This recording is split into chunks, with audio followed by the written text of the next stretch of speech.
Now, speaking of tonight's debate between Joe Biden and President Trump, there will be some new rules, in fact, a new feature, muted microphones at times to give candidates opportunities to speak without being interrupted. You recall there were about 70 interruptions by the president the last time around. Our Nikole Killion is in Nashville, where the debate is being held.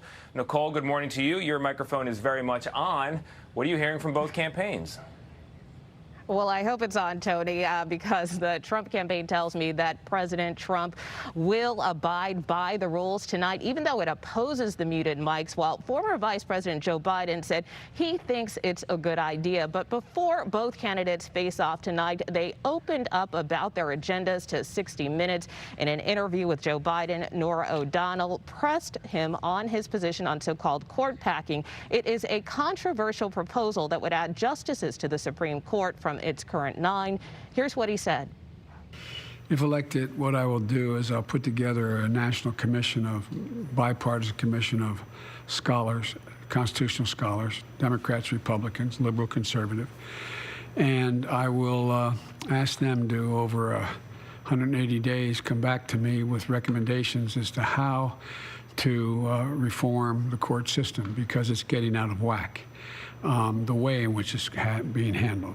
And it's not about court packing. There's a number of other things that our constitutional scholars have debated, and I'd look to see what recommendations that commission might make. So you're telling us you're going to study this issue about whether to pack the court? No, whether there's a number of alternatives that go well beyond packing. This is a live ball. Oh, it is a live ball. No, it is a live ball. We're going to have to do that. And you're going to find there's a lot of conservative constitutional scholars who are saying it as well. The last thing we need to do is turn the Supreme Court into just a political football. Whoever has the most votes gets whatever they want. Presidents come and go. Supreme Court justices stay for generations. Meanwhile, President Trump was pressed by Leslie Stahl about his priorities. Let me ask you what you think the biggest domestic priority is for you right now. Well, ultimately, I'll tell you, it was happening. We created the greatest economy in the history of our country, and the other side was coming in. You know that's not true. It is totally true. No. Virtually every number was the best.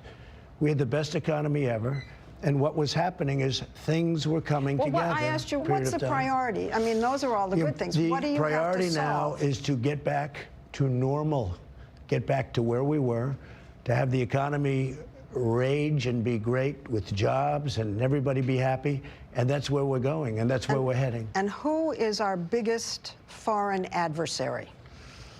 I would say China. They're an adversary. They're a competitor. They're a foe in many ways, but they're an adversary. I think what happened was disgraceful. Should never have happened. They should never have allowed this plague to get out of China and go throughout the world. 188 countries. Should never have happened.